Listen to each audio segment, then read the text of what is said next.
I think we got to satisfy that like button, chat family. Can we do that today? Hey, let's go. Let's go. Just satisfy that like button. Hey, we got Lions all weekend. What better to do than to hit the like button for this great content? Hit it. Let's rock. I can't wait till we get KG back however in. You want. Pardon? Fast forward the building. I'm not muted? Let's go. Hot Mike Broder is the vibe. That's the vibe. We got Hot Mike and Hot Mike Broder. No, that didn't work very well. Shout out I've had better. to that dude Justin, KG, Flannel Sam. We miss you guys on the show. Name that movie. I've had better. He says it like that. He's a lawyer. We'll leave it at that. Crickets. No, throughout the show, put it in the chat. You know, I've had better. You know what? Maybe we'll turn this into something if they get to a certain amount of likes. You know who didn't realize he could have better? Who? Until he was surprised with the trade. Carlton Davis. Talk to me. Carlton Davis. Hey. Carlton Davis. 6 years in Tampa. Let's put that screen up. I want to see that 6 years in Tampa. And Carlton Davis finds out. He says kind of randomly, all of a sudden you're traded. Caught him off guard. But then he realized, I'm going to Detroit. I just played in an epic playoff game. Yeah. I lost, but I played in an epic playoff game at Ford Field. And I get to go there and have them cheer me on? You know, I was on the defense in Tampa, so Ford Field was quiet when I was out on the field. But now when I go out there, the crowd will erupt like they did against the Rams. I see what you're doing. That's why I put Carlton Davis versus the old squeeze. And we've all been there. But we've been there on both sides of this thing. We're the one that got away, and it's like, okay, I'm happy with the new one, but she ain't quite the old one. This is one that's different where you know I'm flexing. When they come to town, it's like, oh, you're coming to my house? My house? Have you seen what I got right here?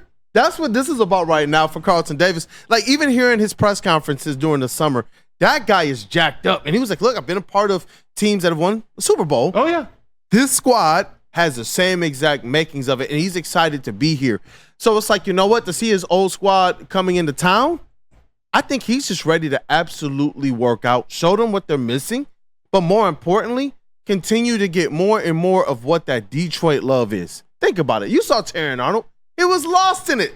People thought he was like, hey, man, are you sure you shook up? He was hold on.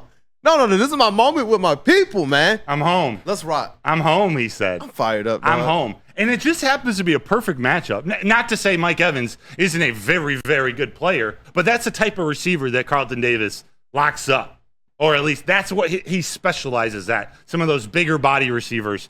He thinks he's a lockdown corner. He's going to shut down half the side of the field. But with this being the Tampa Bay Buccaneers, his old team, you would think, you got to imagine, even if he doesn't admit to it, that there's some emotion behind it. You're playing your old team. There's a little extra on it. Just like for Jared Goff last year when the Rams were coming to town. But for Carlton Davis, I thought he gave some really, really great answers in his media availability. He talked in this clip we're about to play just about it being all business. He's a member of the Detroit Lions now. So, yeah, it's going to be weird lining up against the Tampa Bay Bucs, but it's all business. Check out this clip. Honestly, this isn't something that I'm circling. This isn't something that's like personal for me. It's more so business. I more so want to win this game for the 2024 Detroit Lions than I am trying to get payback or anything like that. I'm not bitter about anything that's going on. I'm happy I'm here. And I'm just moving forward and looking forward. He's happy he's here. He's happy he's here. He's not bitter. Yep. He's not bitter. He knows he's chasing a Super Bowl. And you know what? I know he's a leader of this group. I didn't actually realize how quiet or outspoken he was. You can tell he's a little bit on the reserve side when he speaks, but a little bit on the silent mic side. Yeah, exactly. And there's nothing wrong with that. There's nothing wrong. Everyone leads in a different way, or everyone's personality is different. But Kate Cunningham is similar. Exactly. But when Aaron Glenn talked yesterday, and I'm remembering this. I heard it, but I'm remembering this from a tweet from Danny Rogers. Go check out Danny Rogers, the Lions' great reporter. She put out a tweet that AG confirmed or shared that Carlton Davis stepped up and gave the most elaborate, detailed, crisp, clear, best, wide receiver preview of that Bucs wide receiver room as anyone he's ever seen before. And he said, Carlton Davis, normally a quiet guy, he gave the best pregame preview of their wide receivers. To me, that might be little, but really it's big. Like that's a big moment. Those are championship actions. Yeah. He's a guy, he doesn't need to speak up and be loud every single day. That's not him. But what's unique about this matchup is he has that information from experience.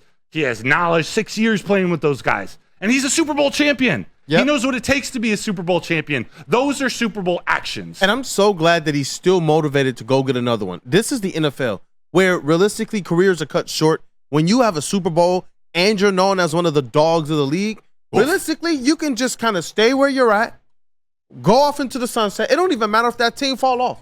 Those types of football players are always revered. For him to say, I still have that chip, I still have that edge, it fits right in with here. The grind never stops. The work never stops. We don't ever want to get off of that gravy train. We want to be able to continue to push. And that, to me, is what makes Carlton Davis successful. As we are continuing to learn about some of these new players and the identities that Brad Holmes and Dan Campbell liked in these guys, wow, like it's not just motivator. It's not just kind of, what he is in the locker room, but we also know this guy's going to bring it on the field. To know that we have a guy this year in Carlton Davis rather than some of the cornerbacks that we had to rely on last year to go up against some of these premier wide receivers, I'm ready to see what goes down. Yes. Because I thought that secondary, though there's always going to be things to clean up. It was the first game of the season. I thought they put some good things on tape. Yes. I thought they tackled pretty well. I thought that Carlton Davis showed the ability to stick with his man and make some plays at the point of reception. So that, when you're talking about going up against a Mike Evans, let's rock. And you got that chip on your shoulder, too? Yes. Let's go. Yes, Carlton Davis, too. He knows that there's stuff for this secondary to build on. But in this next clip, when he's talking about playing with his new teammates for the first time, listen to the whole thing, but watch his expression. Wait for when you see his first kind of smile or smirk, and tell me this doesn't change, or at least share a little of you. Even if he's not saying it all, he's thinking something really good about the future of this secondary. Check this out. Yeah, man, it was something to build off of for sure. And it was fun playing with those guys for the first time in live action, man. We got a lot of talent around us. I'm excited. So to get out there again this week in front of our home crowd is going to be really fun.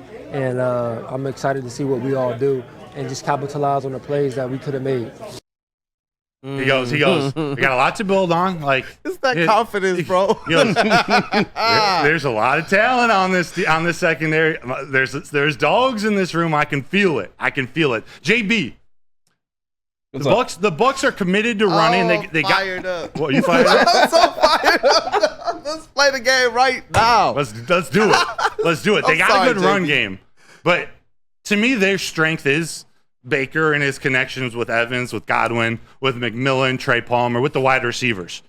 How are you feeling about the secondary going into the game? Whether it's Carlton on Mike Evans, TA, Amik Robertson, just where does your mind go to with the secondary against the Bucs? I mean, I'm pretty confident in the secondary, to be honest with you. I mean, Carlton Davis, although he isn't that huge outspoken person, probably in practice in any other aspect, but when Danny Rogers, shout out to Danny Rogers as well too, she came out and put out that tweet saying that, he was the most outspoken to all the secondary about this wide receiver group. Like, hey, this is what you need to do. This is what you need to be focused on.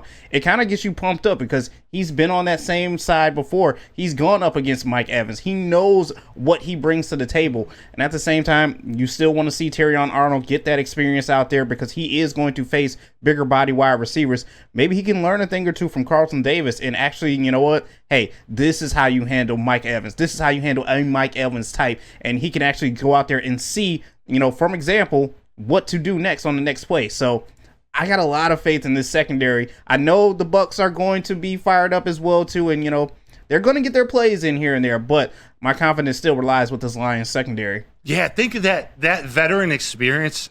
And I'm not although I'm covering the Lions, I'm not historically a football guy. I don't know all the little intricacies of each position and the coaching points and whatnot, but you got to imagine the secondary because it's so reactionary, because you're playing some of the best athletes in the world you have to cover them running backwards. Like, there are so many things about that position that rely on experience. Having Carlton Davis in that locker room and practice, preparing for a game like this, exactly what JB just talked about. Yep. Helping coach up Terry Arnold. Hey, you got a big wide receiver coming against you. Here's what he's going to try to do with his hands at the line of scrimmage to get that jump on. You're quicker than him, but a bigger wide receiver is going to do this or he's going to do that. Or you're facing a smaller receiver and you're the bigger one. They're going to try to use their speed in this way. He's going to cut that way, but really he wants to go the other way. And you Just know those what? little things that Terry and Arnold and the young guys at the line of scrimmage, it becomes second nature a few weeks in versus it being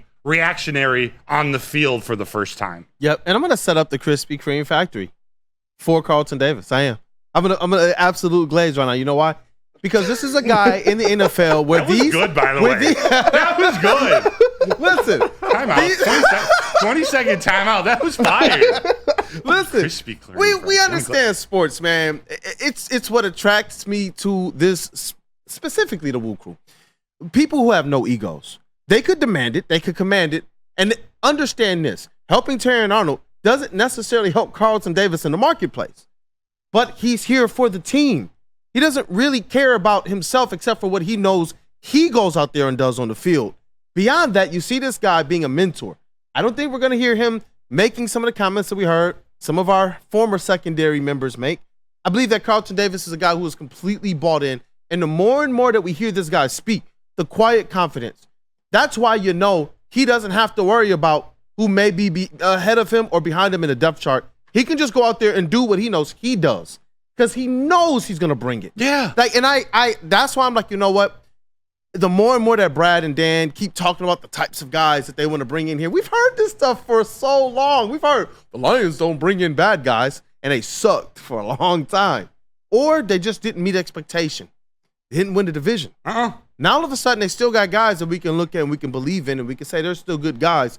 But there's a completely different level of dog to the guys that Brad Holmes and Dan Campbell are going out there and getting. And Carlton Davis is just another one of the many examples, man. So Yeah. definitely. He's the type of professional, the type of man that I believe, you know, if there was a warrant out for his arrest, he would turn himself in. Just had to go there. I see. He would. He It would. just is what it is.